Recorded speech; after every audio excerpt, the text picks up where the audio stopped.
the stars align. We lose ourselves in the rhythm divine. Underneath the sky painted with dreams, we're chasing the echoes of silent screams. Caught in the spell of the cosmic night, where fantasy. Сәлем баршаңызға, Балеркем YouTube каналына қош келдіңіздер. Менің есімім Гүлнар. Бүгінгі мастер-класста осындай екі қабатталған повязка тоқитын боламыз. Бұл повязка 100% меринос, яғни супер-джилинг жібінен тоқылды. Мұнда 100 граммда 1500 метр. Мен оны 5 қабаттап 100 граммда 300 метр қып алдым. Пайдаланған бізім 4 миллиметр. Екі спицы, круговой спицы немесе екі бізді қолдансаңыз болады. Бір жағынан басталып ұзын болып тоқылады және соңында бір шовпен тігіледі. Сізге бұл жерде біз, жіп және ине ғана қажет. Осы үш нәрседен осындай екі қабатталған әдемі повязканы тоқып ала аласыз. Кез келген бас өлшеміне өлшеуге болады. Мастер-класста қалай өлшейтін барлығын сіздерге айтамын. Яғни, мысалы, қысқаша айтып кетсем, сіздің бас өлшеміңізден 15% алып тастап, сол ұзындықта қалған санды ұзындығы етіп тоқитын боласыз. Олай болса, сәттілік, менімен бірге болыңыздар, өздеріңізге қалаған түстеріңізде, қалаған жіптеріңізбен осындай әдемі повязканы тоқып алыңыздар. Олай болса, повязка тоқуды бастайық. Ол үшін жіпті аламыз. Айта кететін жайт, бізде жіптің қалыңдығы, жуандығы, яғни қатты маңызды емес. Сіз оны повязканың еніне сәйкес өзіңіз келтіріп алсаңыз болады. Мысалы, мен бұл жерде менің жібім 100 граммдың 1500 метрлік жіптер 5 рулонға оралғандықтан 100 граммда 300 метрлік жіппен тоқиын деп жатырмын. Егер жалпақ болғанын қаласаңыз, мысалы, көбірек ілмек аласыз, жалпақ емес болса, онда азырақ ілмек аласыз, солай тоқи берсеңіз болады. Мен өзімнің жағдайымда 44 ілмек аламын, шамамен 42-46-ға дейін болуы мүмкін. Бұл бізде ені болады, яғни біз повязканың ені осындай болса, бұлай ұзын болып тоқыла береді, яғни енін біз қазір аламыз. Ұзындығын кейін басымызды өлшеп, яғни басымыздың охват головы дейді ғой, соны өлшеп, оны шыққан сантиметрді, мысалы 54-56 болса, оның 15%-ін алып тастаймыз. Ол бізде ұзындығы болады. Ол ұзындығы кейін бізге қазір ені қажетті. Сондықтан қазір енін шығарып аламыз. Мысалы, мен жіптің қысқарақ жағын алдыға ұзартып қоямыз осылай. Ал ұзын жағы бізде оң жағымызда болады, сол жағымызда болады, яғни. Бастаймыз. Менде біз 4 миллиметрлік бізбен тоқиын деп жатырмын. Әртүрлі өзіңізге сәйкес. Егер сіздің жібіңіз жіңішке болса, онда жіңішке біз аласыз да, көбірек ілмек аласыз. Яғни сіздің ілмек саныңыз 44 емес, 42 емес, 40 емес, көбірек болуы мүмкін. Қазір мен көрем 40 или 44, 46, қазір қалай ыңғайлы болады, өзіме солай алатын боламын шамамен. Менікі бір қатты жалпақ емес, орташа жалпақтықта болады.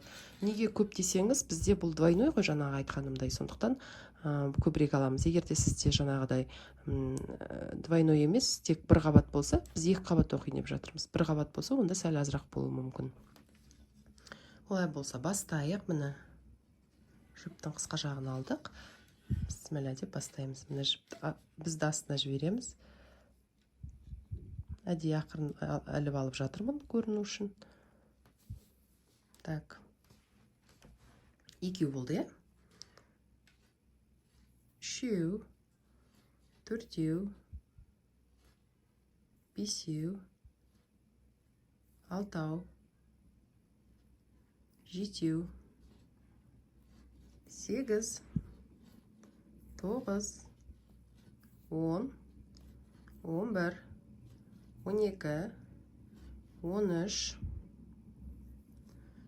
14, 15, 16, 17, 18, 19, 20. Тағы 20 аламыз, 21, 22, 23, 24, 25,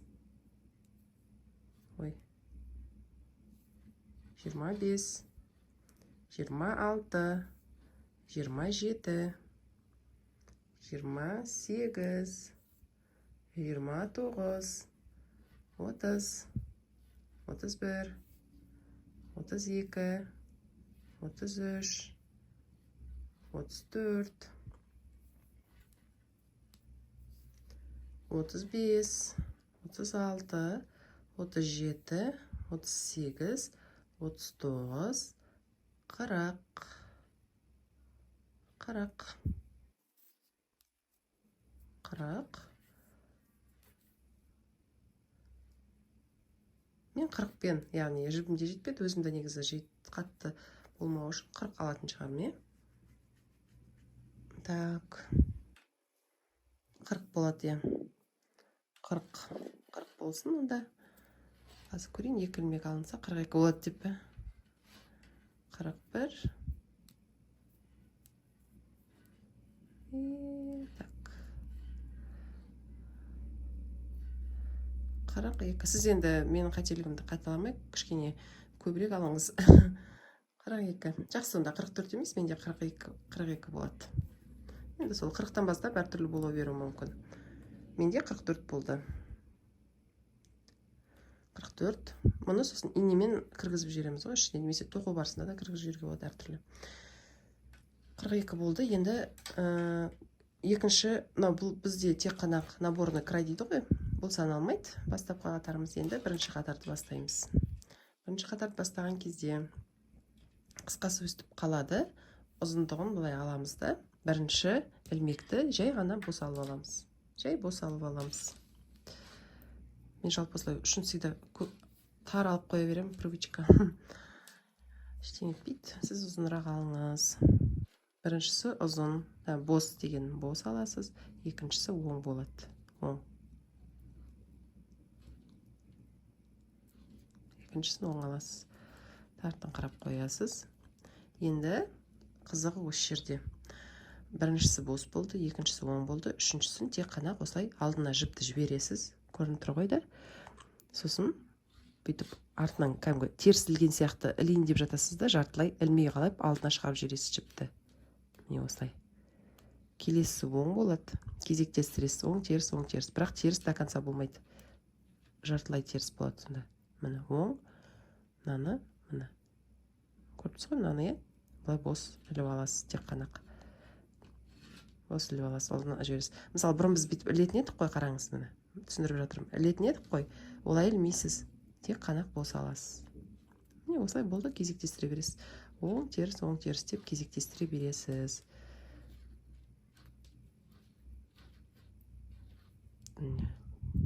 Теріс. Оң. Терісіміз біздің жартылай теріс. Ол толық теріс сияқты алып қоймаңыздар.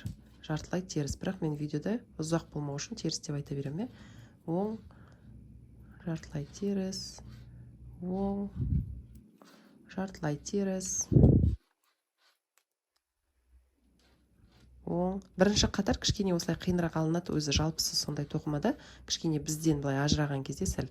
Одан кейін сіз былай ұзын қылып тоққан кезде ол мүлде жеңіл кететін болады. Сондықтан оған қатты көңіл бөлмеңіз.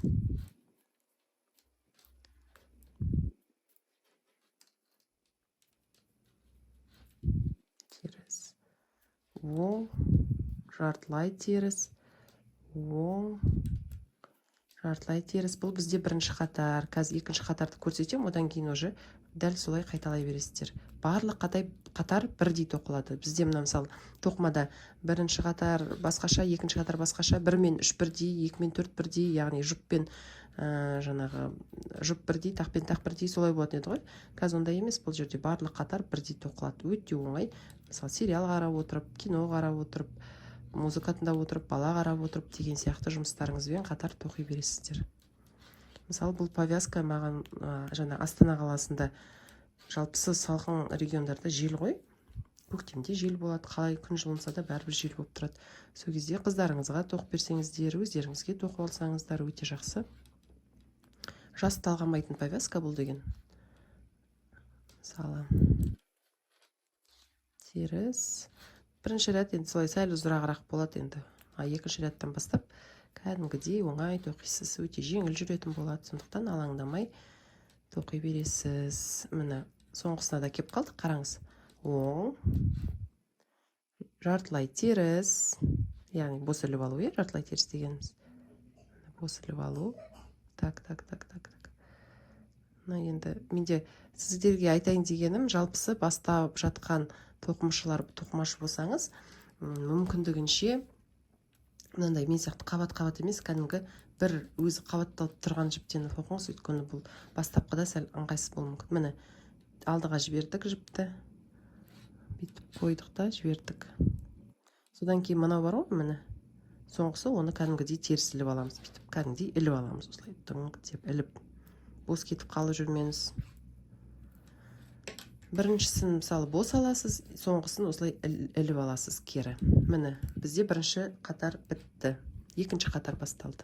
Біз бірді міне осындан білеміз. Бірінші қатар, үшінші қатар, бесінші қатар дегенді мен осылайдан білемін, начало ряда. Бірақ бұл дәл осы мастер-класста бұл қажет емес негізі. Жай сіздерге түсінікті болу үшін айтып жатырмын. Екінші қатар бастаймыз. Ол үшін қараңыздар. Міне жіпті осылай алып аламыз. Енді міне біріншіні былай бос аламыз. Барлығында солай. Міне 2 рет көрсетіп жатырмын. 3-тен бастап өзіміз тоқимыз. Қаршы. Міне оң. Одан кейінгісі бос іліп аламыз. Барлық қатарда осылай кетеді. Оң.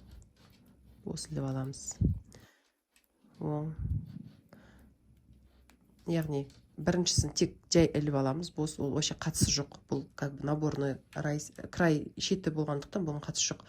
Біріншісімен ең соңғысы бұл ережеге бағынбайды, ал қалған ортасындағылар кезек-кезек оң, жартылай теріс алу, оң, теріс алу, оң, теріс алу, оң, теріс алу, солай жүре бересіздер. Сосын тағы да көрсетейін деген, алғаш тоқып жатсаңыз, мысалы білмей қалуыңыз мүмкін, қайсыны оң алам, қайсыны бос алам деп шатысып қалуыңыз мүмкін. Мысалы ортасына келгенде алаңдап кеттіңіз, ары қарай ұмытып қалдыңыз делік. Ол үшін сіздерге көрсетейін, қараңыздар. Міне, әбден мұқият қараңыздар. Мынау екі бізде ілмек разницасы бар, біреуінде мынандай көлденең тұр, біреуінде жоқ. Міне тік тұр просто. Біреу көлденең тұр. Міне екеуде тік тұр ғой, бірақ бұл жерде ортасында былай бөлінген бір жаңағы ремень сияқты тұр да, бұда. Мұнда жоқ, мұнда ремень сияқты тұр. Мұнда жоқ, мұнда ремень сияқты тұр. Сол ремень сияқты көлденең тұрғанды біз бос алып отырамыз. Бұл бізде изнаночный болып саналады. Міне ешқандай ештеңесі жоқты, оң болады. Мен өзім осылай түсіндіремін да, просто мынау ремень сияқты тұр ғой белінде, оны бос аламыз. Бұл бізде изнаночная петля. Кері ілмек. Бұл оң ілмек. Оң ілмекте ештеңе болмайды. Изнаночная петляда белінде ремень сияқты болып тұрады. Оны бос аламыз. Мынау оң. Изнаночная деген теріс. Оң дегеніміз лицевой орысша, мысалы айтсақ. Міне. Бос. Оң. Белінде ремень көріп тұрмыз ба? Оны теріс аламыз. Оң. Теріс алғанда міне көріп тұрсыз ғой, видеоны жіпті алдыға жібердім да, просто іліп алдым да, келесін бүйтіп оңға неттім. Бұл бізде не эффект береді дейсіз ғой. Біз мысалы оң теріс алды да тоқымыз болады, ол кәдімгі резинка болып шығады. Ал бұл жерде барлығы лицевой болып шығады да, жаңағы екі не болады, двойная повязка дейді ғой, екі қабат болады. Сондықтан осындай эффект алу үшін, жалпы двойной эффект алу үшін всегда осылай тоқылады. Міне, қайтадан міне. Ремень көріп тұрсыз ғой да? Ремень, онда уже былай астан шығарып аласыз. Мынау оң болады. Мынау ремень көріп тұрсыз ба? Теріс аласыз. Ол неге айтып жатырмын? Өйткені мысалы сіз тоқып жатып бір тамақ істеуге отвлекаться етіп кеттіңіз, балаңыз жылап кетті, там ұйықтайтын уақыт болды деген сияқты. Бастаған кезде шатысып қалуымыз мүмкін да. Сосын бүкілін қате тоқып жүруіміз мүмкін.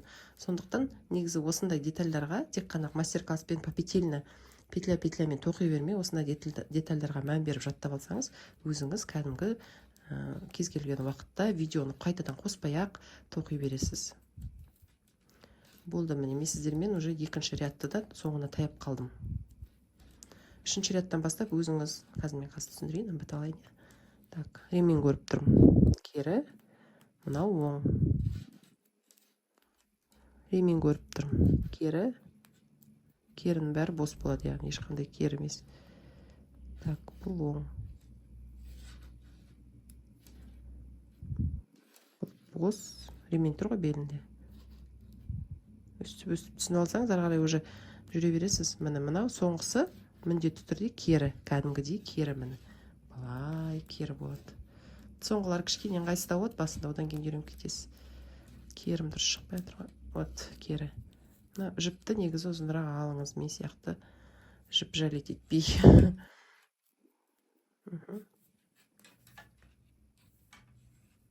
Болды. Міне осылай шығады. Бізде екі қатарымыз өсіп шықты. Енді негізі міне қарасаңыз уже түсінікті бола бастады. Қайтадан айтатын болса, қараңыз. Міне біріншісін бос аламыз, мынаны бос аламыз. Міне жай бос аламыз. Соңғысын кері кәдімгідей аламыз, классический. Бұл оң болады. Міне ремень көріп тұрсыз ғой, полоска. Бұны бос аласыз. Мына оң болады. Одан кейінгісі бос аласыз. Солай қатар-қатар кете бересіздер. Бұл тәптіштеп айтып жатқан себебім, бұлар жаңа алғашқы тоқитындар, негізі тоқымашы қыздар осы повязкадан, бас киімнен бастайды ғой, сондықтан түсінікті болсын деп жатырмын. Міне примерно қалыңдық осылай жүре береміз бүйтіп. Бұл ені бізде. Егер қалың тоқыңыз келсе, бұдан да 46, 50, әйтеуір екіге бөлінетіндей жұпсаммен алып тоқи бересіздер. Тақсан алмайсыздар. Неге екенін түсініңіздер, өйткені сіздерде бұл басынан аяғына дейін осылай чередовать етіп кезек-кезек алмасып тұрады, сондықтан міндетті түрде жұпсам болу керек. Бұл бізде ені. Енді ұзындығын айтайын, қандай ұзындықта тоқимыз? Жаңа мен айтқандай, сіздің бас өлшеміңіздің 15%-ін алып тастағандағы сан. Бұл жерге таблица қайтадан қойып қоям. Мен мысалы қазір шамамен 46-47 сантиметр тоқимын. Осылай кетеді, яғни бұл бізде ені, бұлай ұзын болып кетеді. Ұзын болып кетеді. Содан кейін екеуін қосамыз. Қалай қосатынын жаңа ұзындыққа жетейік, содан кейін түсіндіреме. Сол кезде кездесеміз. Өзіңізге қажетті ұзындықты өлшеп, немесе мысалы басыңызға өлшеп примерно тігесіз ғой, тіккенде қандай болатын.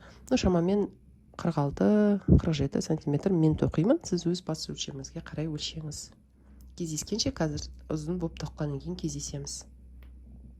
Повязка тоқуымызды әрі қарай жалғастырамыз. Бізде міне осындай екі жағы бірдей болып шығатын полотно, яғни біртекті болып шығады. Екі жақты дегеніміз, яғни мен екі қабат, осында екі қабат болып шығады. Осылай екі қабат болып. Өзі бірден осылай тоқылады. Енді мұны өлшейтін болсақ,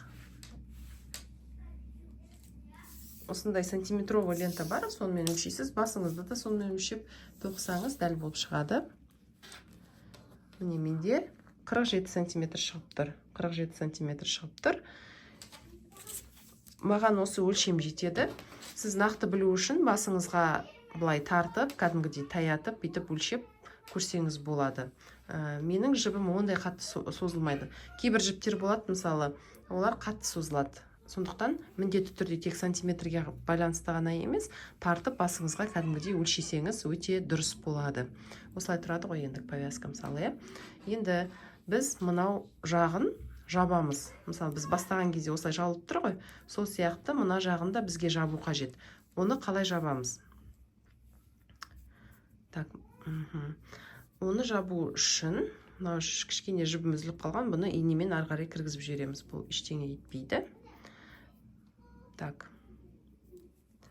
Жабу үшін, так, міне, бұлай аламыз. Біріншісін бос аламыз да, екіншісін кәдімгідей іліп аламыз. Біз бұрын мысалы бұлай тоққан кезде бұлай алып кеттік қой просто, енді кәдімгідей іліп аламыз. Міне осылай іліп аламыз. Іліп аламыз. Кері қарай және мынаны одан өткіземіз. Біріншісінен өткізіп тастаймыз. Келесі оң тұр ғой, оңды оң жағынан былай өткіземіз кәдімгідей және артынан. Оң болған кезде артынан, кері болған кезде алдынан өткізіп отырамыз. Міне кері, бұны кері кәдімгідей іліп аламыз да, бұны бер жағынан осылай өткіземіз. Келесі бізде оң. Келесі бізде оң. Міне оң. Оңды бұлай жібереміз де, артынан өткіземіз. Міне артынан өткізіп, біреуінен өткізіп жібереміз. Вот. Міне келесі бізде шыға тұрыңдар, ескіш.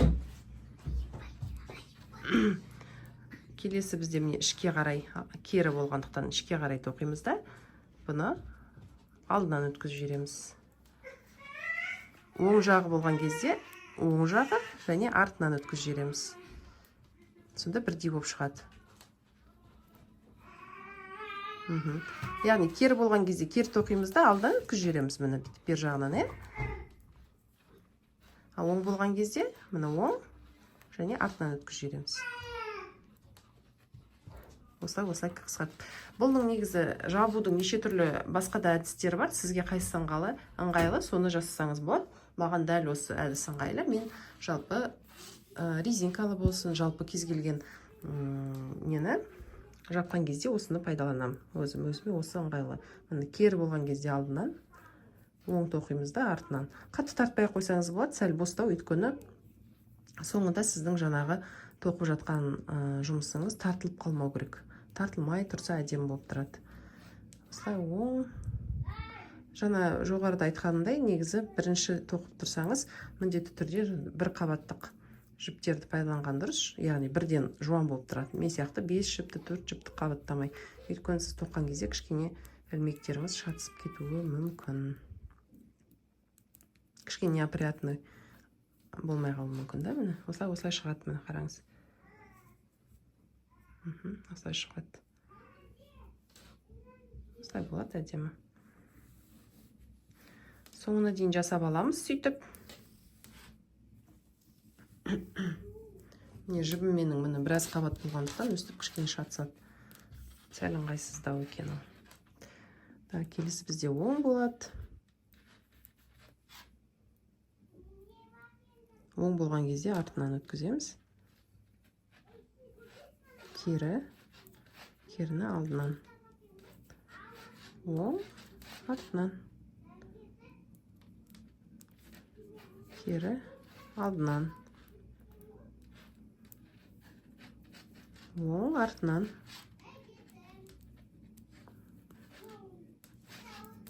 Осылай аяғына дейін жасап шығайық.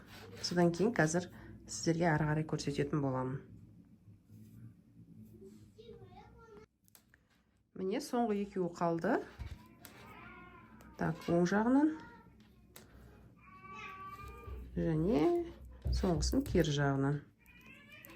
Өткіздік. Енді қалғанда осындай ұзын жіп қалды ғой, міне бізде қолымызда тұр, Міне бір шамамен әртүрлі, енді қандай ыңғайлы болады, ұзынырақ ала беріңіздер. Мысалы, бір шамамен 60 см, 40-50 см. Содан кейін оны қайшымен қиып тастайсыз. Артық ала беріңіз, сосын қия салу оңай, Қиып тастайсыз да, мынаны былай тартып тұрып, мынаны қолыңызбен мына жіпті, жаңағы ұзын жіпті өткізіп аласыз. Яғни, сіз мынау повязканың жібін жаптыңыз, міне, сөгілмейтіндей қылып жаптыңыз, Одан кейін осындай көзі үлкен ине аласыз. Бұл мынандай емес, негізі пластиковый ине болған жақсы. Менде қазір пластиковый ине жоқ екен, сондықтан осыны алдым. Пластиковый иненің суретін қойып қоямын. Сондай ине болса, сондай инені алғандарыңыз дұрыс. Осы инеден енді мына жіпті өткіземіз. Қазір өткізіп алайын.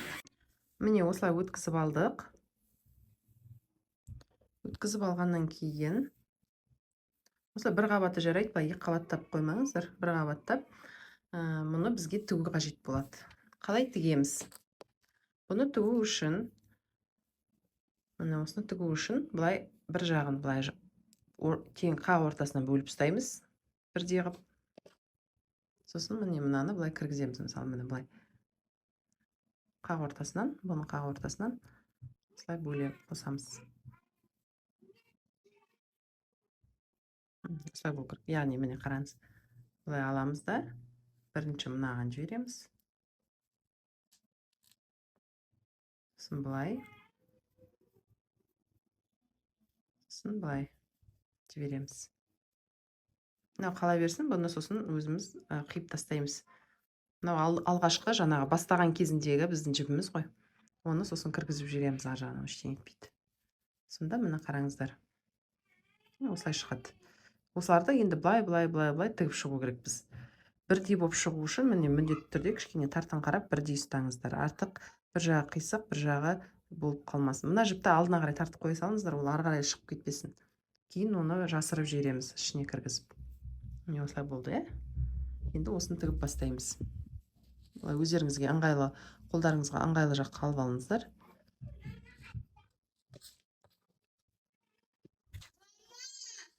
Ау. Хорошо, бара тұр. Енді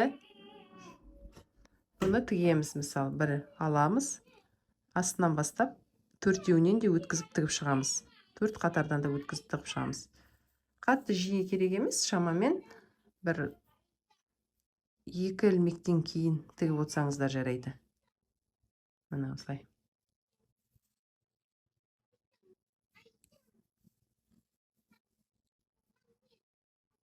Мына жерде бір ілмек қалды, сонда екінші ілмектен шамамен осылай тігіп шығасыздар. Шетінен қатты жуан болып кетпесін.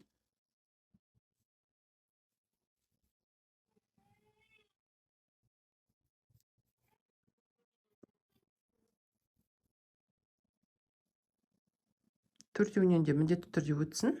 4 қабаттан міндетті түрде өтеді. Өту қажет. Өстіп тартып тұрамыз. Мына алып тастаймыз мынаны.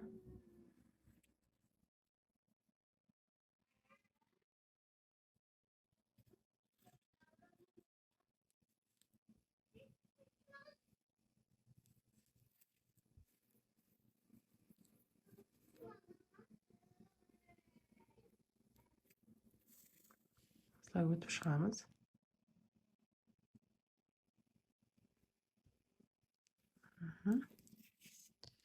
Қатты жиі керек емес енді, но қатты арасы ашық болып кетпесін тоже, Соны бақылайсыздар ғой, міне. Кіргізіп, мынаны тартып.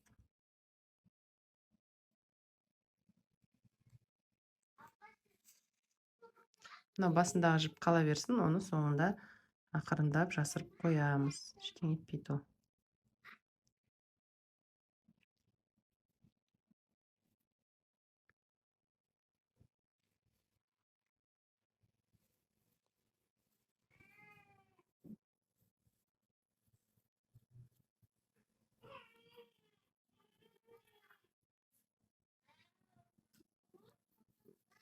Болды. Осылай тіктіңіздер, бәрі қамтылды. Енді ақырындап аударып көреміз. Болды. Сонда сіздерде міне осындай повязка болады, өте әдемі повязка болып шығады. Осындай күшті повязка. Мынау енді жуған кезде бәрі жаңағыдай бірдей болып шығады ғой. Реттеледі, әдемі болады. Енді бұның артындағы жіптерімізді, мысалы, мынау жалғыз шов қой, былай қарағанда бір ғана шов. Соны енді жіпті ақырындап жасырамыз жібімізді. Мысалы, мен ақырын мына жерде бір байлап алам, узелок жасап.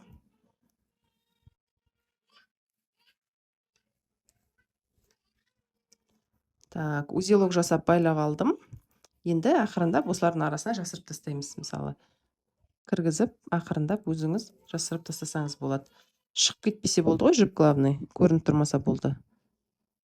Тігістің орталарынан бай жүргізіп, сіз уже узелок, яғни жібім үшін байлап қойдыңыз, ол енді шықпайды. Но узелоктан кейін осылай тоже жасырып жіберіңіз, көрінбеу үшін.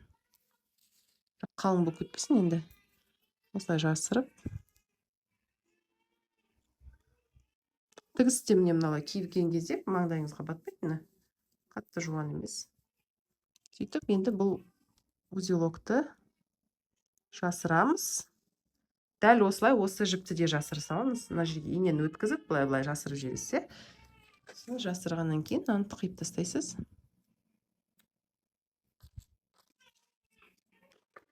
Дәл осылай мына жіпті де жасырып тастайсыз, ұзын жібіңізді.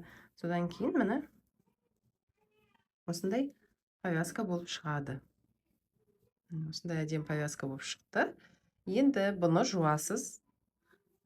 Қолмен әдемілеп, жақсылап жуып, Бұл менде меринос жібі болғандықтан жуған кезде бұл өте үлпілдек болады. Мынандай пухтары күшті болып шығады. Мынау петлялары, мына жерде кішкене петлялар бос тоқылып кеткен ғой. Мынау мысалы бірдеңені қоя салып жүгіріп кетемін, басқа жаққа шығып кетемін, сол кезде сәл бос болып қалған. Бұл ештеңе етпейді, қазір жуған кезде орнына келеді. Міне осындай әдемі болып шығады. Мына екі қабаттық осындай жаңағы двухслойная повязка. Киген кезде мына маңдайыңыздың жанында тұрады, осылай әдемі болып тұрады. Қазір жуғаннан кейін тағы да көрсетемін, немесе видео түрінде көрсететін боламын. Мінекей, мен повязканы жуып, балконға күнге осылай астына осылай мата салып кептіріп қойдым. Қараңыздар, жуғанның өзінде бір жуғаннан міне осылай пышный болып кетті. Сосын мынандай пухтар шығады, міне осындай әдемі болып. Кепкеннен кейін тағы да көрсететін боламын.